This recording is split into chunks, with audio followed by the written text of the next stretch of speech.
Assalamualaikum warahmatullahi wabarakatuh. Semoga teman-teman dalam kondisi sehat, amin. Sebelum lanjut, jangan lupa untuk like, subscribe, dan nyalakan notifikasinya. Siang itu, udara di desa Anggrek Ireng terasa panas meski matahari tertutup awan tipis. Di dekat masjid, suara ayam berkokok bercampur dengan suara orang berdebat sengit.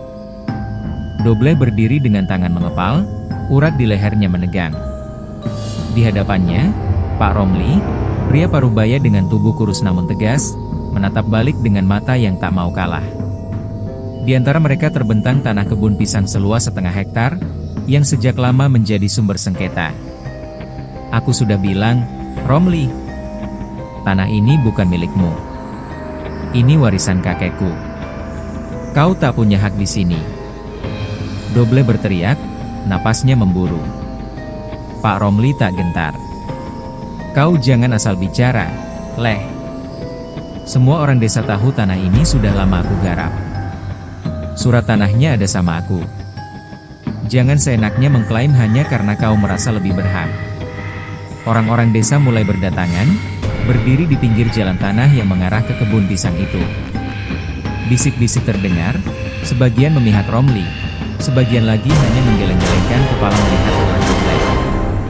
Konflik tanah di desa bukan hal baru, tapi kali ini suasananya berbeda. Nada suara Dobleh penuh ambisi, seperti ada sesuatu yang lebih besar daripada sekadar sepeta kebun. Kalau kau mau main surat, ayo kita buktikan di balai desa, tantang Dobleh sambil menunjuk wajah Romli. Tapi ingat, Romli, aku tak akan diam kalau kau berani merebut tanah keluargaku. Pak Romli menarik napas panjang, lalu berkata tenang, silakan.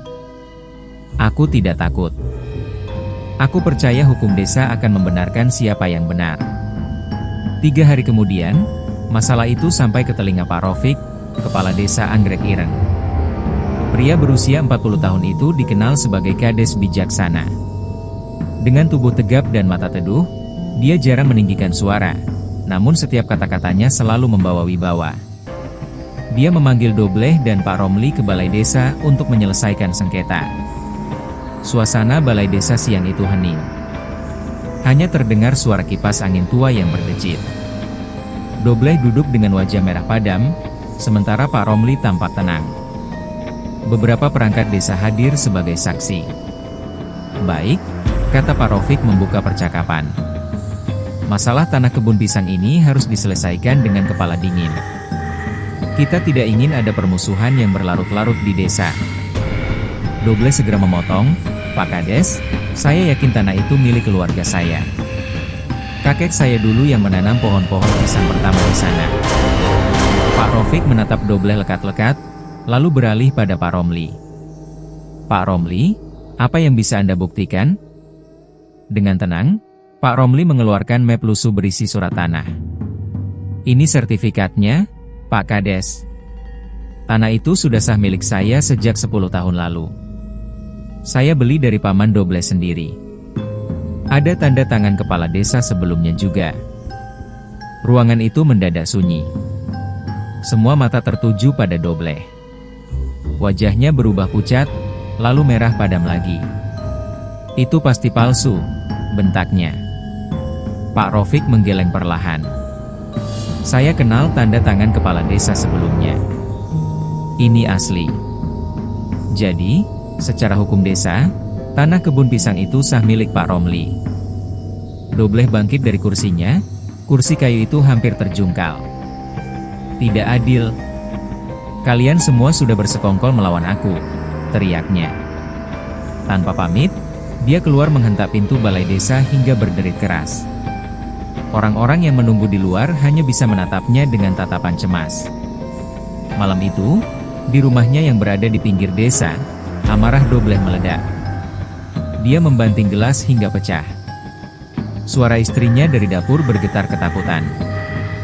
Leh, sudahlah. Biar saja tanah itu milik Romli. Kita masih punya sawah di belakang rumah. Jangan terlalu diambil hati. Diam kau, bentak Dobleh, matanya memerah. Kau tak tahu apa-apa. Tanah itu bukan sekadar kebun pisang. Itu harga diriku. Aku tidak akan diam. Romli bisa aku hancurkan kapan saja. Tapi yang paling membuatku muak adalah si Rofik itu. Sok bijaksana. Semua orang memujanya seperti malaikat. Aku benci melihat wajahnya. Dia duduk di kursi kayu dengan napas terengah. Dalam hatinya, kebencian itu membara. Bukan lagi hanya tentang tanah. Ada rasa iri yang menancap dalam-dalam. 5 tahun terakhir, Pak Rofik berhasil membawa desa Anggrek Ireng menjadi makmur. Jalan-jalan desa diperbaiki, irigasi sawah lancar, bahkan anak-anak muda mulai mendapat beasiswa belajar ke kota. Semua orang memuji kepemimpinannya. Sementara Dobleh, yang selalu merasa lebih pintar dan lebih pantas, hanya jadi bayang-bayang. "Leh," suara istrinya lirih, mencoba menenangkan. "Jangan melawan Pak Kades. Kau tahu sendiri, semua orang di desa membelanya. Kau hanya akan membuat masalah." Dobleh menatap istrinya dengan sorot mata dingin. "Justru itu. Aku akan pastikan dia jatuh. Aku akan rebut semua yang dia miliki, termasuk kursi kades itu. Aku tak peduli caranya bagaimana. Rofik harus menyesal pernah melawan aku." Di luar, angin malam bertiup kencang, membuat dedaunan pisang bergesek-gesek seperti bisikan. Rumah kayu Dobleh terasa lebih pengap daripada biasanya. Di dalam dadanya, api dendam sudah menyala. Dia tak lagi memikirkan kebenaran atau keadilan. Hanya satu hal yang memenuhi pikirannya, membalas. Dan di malam penuh amarah itu, langkah pertama menuju kegelapan sudah mulai terbentuk dalam hatinya. Sejak kekalahannya dalam sengketa tanah kebun pisang, Dobleh merasa harga dirinya diinjak-injak. Nama Pak Rofik semakin harum di mata warga, sementara dirinya hanya dipandang sebagai pengacau. Namun amarah itu pelan-pelan berubah menjadi rencana besar. Dalam benaknya, hanya ada satu cara untuk membalas, merebut kursi kepala desa dari tangan Rofik.